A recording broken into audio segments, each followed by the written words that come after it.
What's up, traders? Here's another trade you could have made yesterday on Gamestop. Yesterday, Gamestop went about low as 80 and then jumped to about 147. So if you would have gotten in on that move, just the stock, that was up 77%.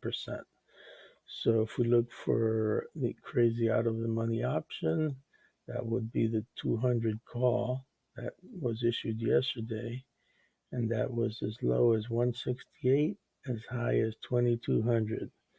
So if you would have bought it at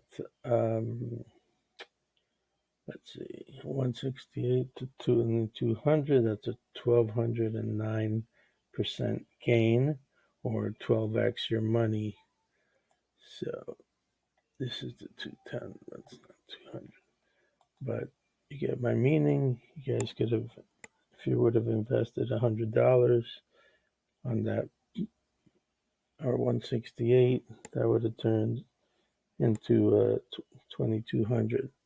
So that was the GameStop trade, crazy trade of the day yesterday.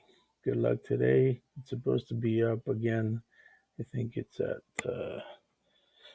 240 or something like that. Who knows? See you soon.